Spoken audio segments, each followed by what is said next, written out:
So basically just some thin paint, and then I can then be able to just draw out some lines.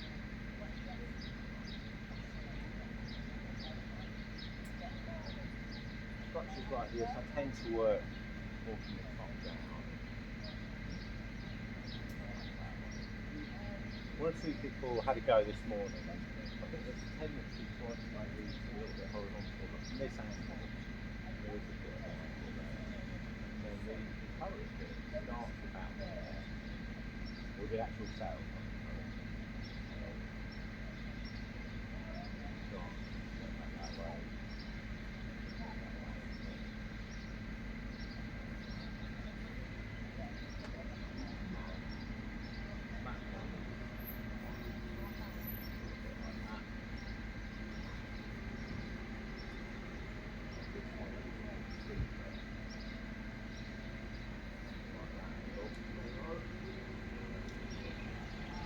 I'll probably start with that.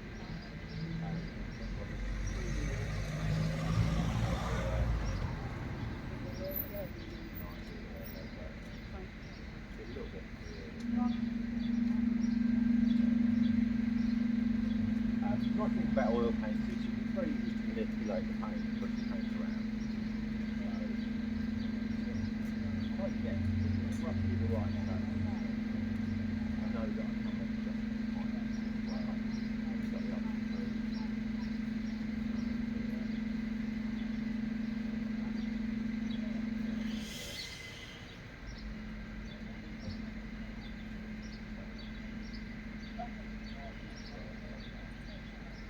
Get the cars in.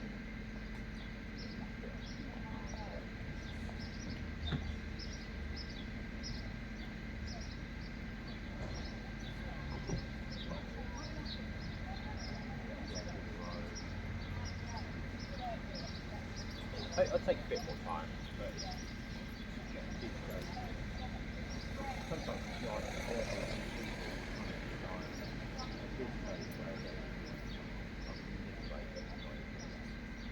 But yeah, once I've got that in, I then would probably work background to foreground.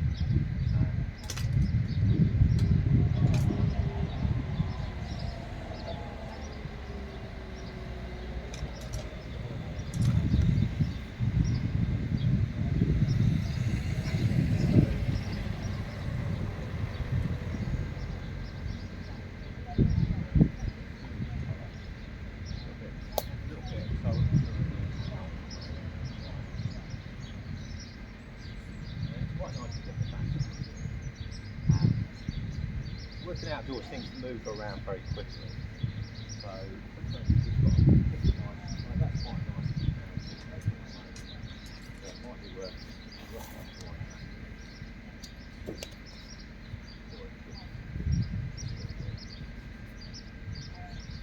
Yeah, the big stuff. Okay. I wanted this blue first, it wouldn't match too much with the white. The nice thing about these is sometimes have a little smaller black.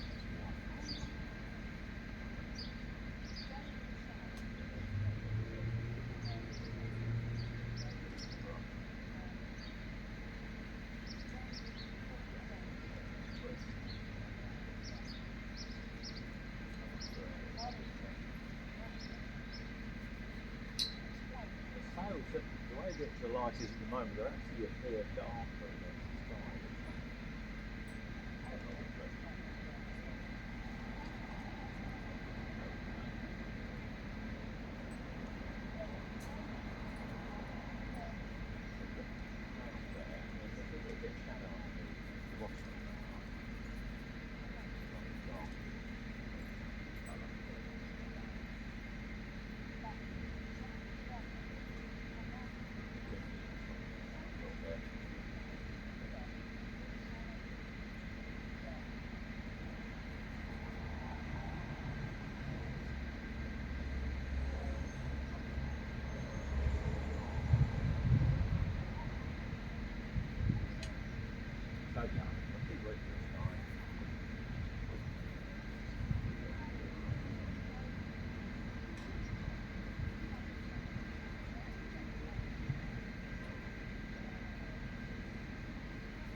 most of that complete. And then gradually work forward.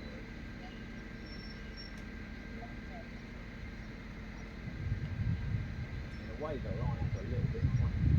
I don't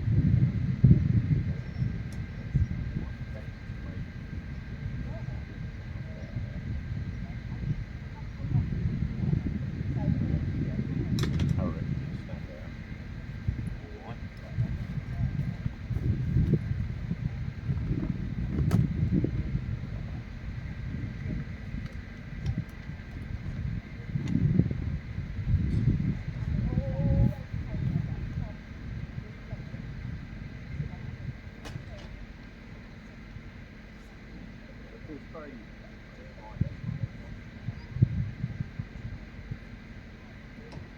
things like the little lines of the planks.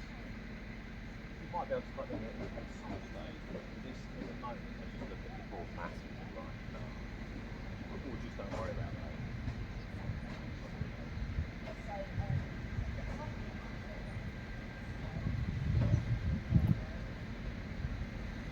Both sides of the plank might be.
What I'll do, where it's quite solid, it's space to the right, then the actual very fine line.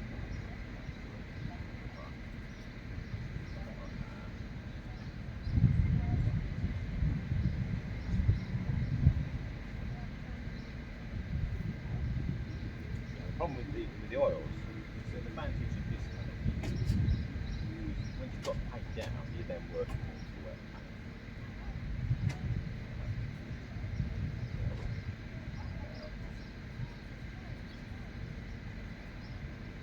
I'm going to make an adjustment to that. I wouldn't paint every brick, but I'll vary it a little bit.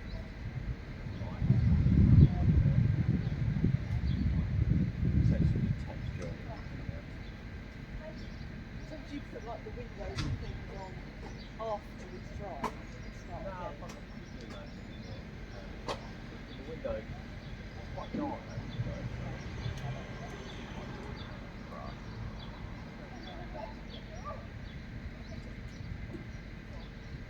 Now I've got that fairly thin, I should be able to get more paint consistent.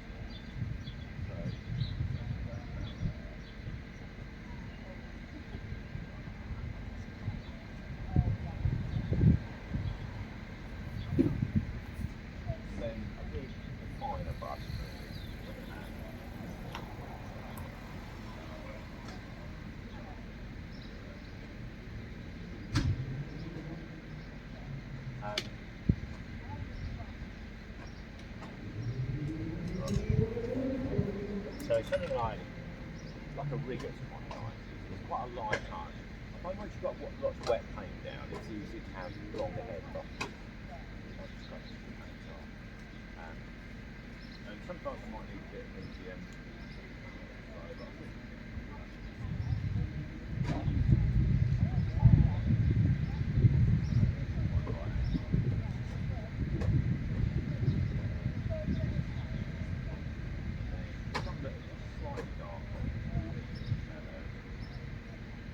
Probably use a bit of the paint.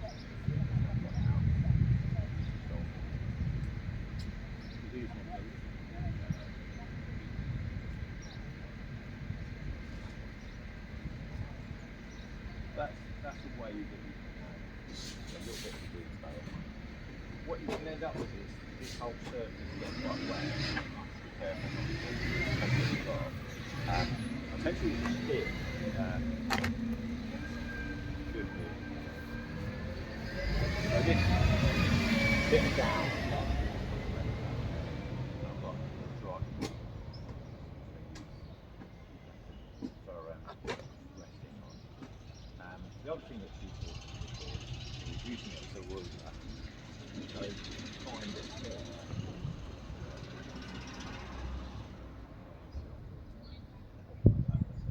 Yeah, I can kind of get fine lines like that. And again, it's going over wet paint.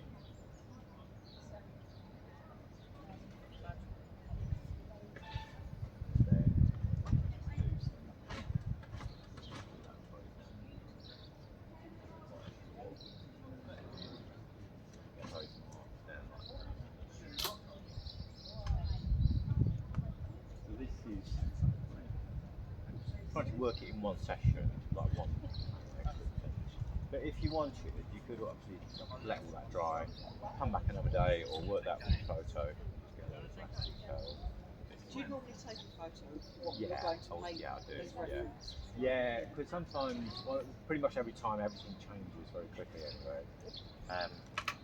Oh, I didn't bring my board carrier out. I've got inside the studio. I've got a carrier that I've got these wet boards in.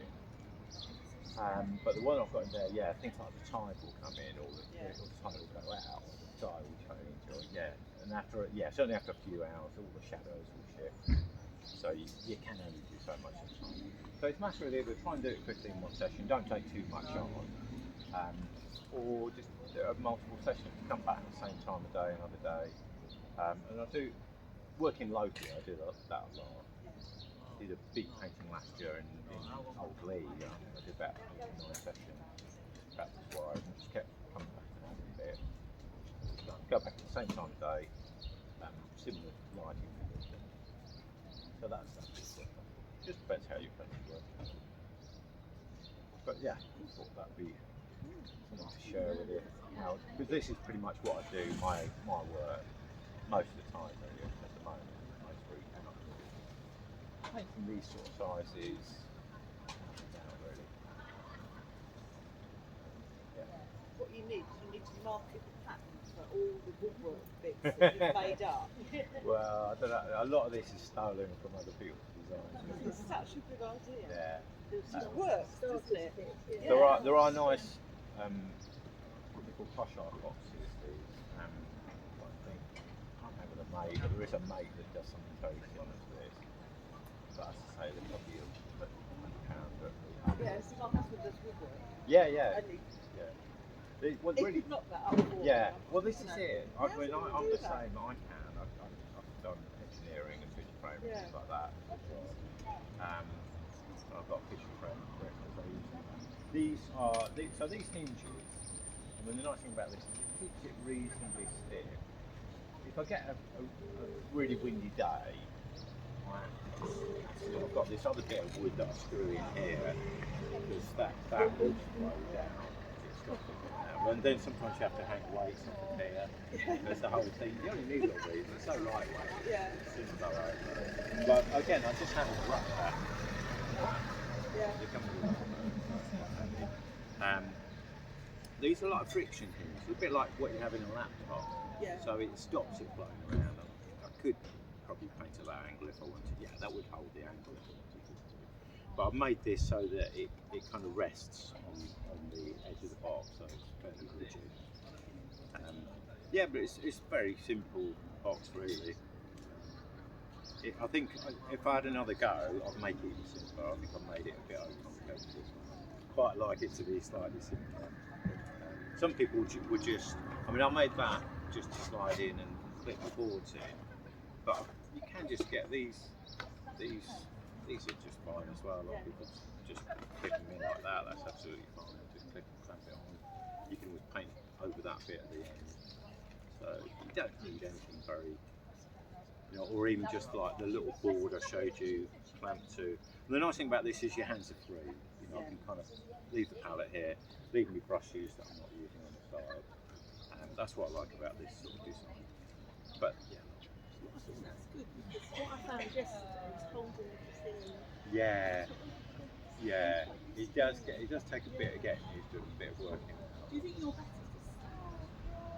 Yeah, I don't like sitting down really. I pretty much always stand up. Yeah, I'll sit down to sketch sometimes, but sometimes I'll just hold the sketch and stand up to sketch. I think in some ways, we're painting outdoors, you're a bit less vulnerable if you're standing up. Yeah. You know, people aren't going to walk into you sometimes because you're there, sort of thing. Whereas if you're down here, somebody might do. But I actually just do it for comfort. I think I'd get a bit hunched up. Really, I'm not very good posture anyway. I'm a bit hunched up. I'll be so yeah, I get a sort of bit hunched up. Because yeah, I mean, to be honest, I will stand for 3 or 4 hours at a time. Sometimes I think the most I've done is 9 hours on one painting non-stop. That's many years ago, but I did do that competition one, fairly big one. But yeah, 4 or 5 hours. The main problem is things changing really. People stand longer, but the things change. So yeah, just like share that with you. Slightly different.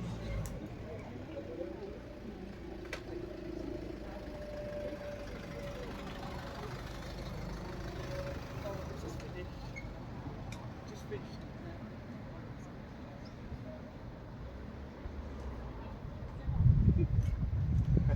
You're right.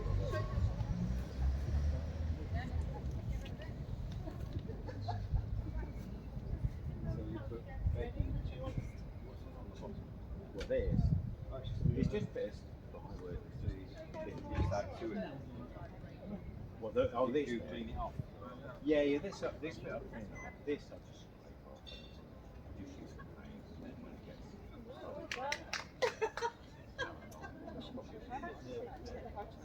But it means that I think this one. Oh yeah. These are It's funny how long it took to say, actually what I need is one, I could do without giving listen to it. And when I Seems of our costs. yeah. Notice what you did to that bit. Yeah. I think I probably would. Yeah, I will have a go at a slightly simpler version. But if you want to get rid of that one out, Okay. Can I take your tab off? Yeah, sure. Yeah. Is it still running? It might be running actually. Let's just stop it.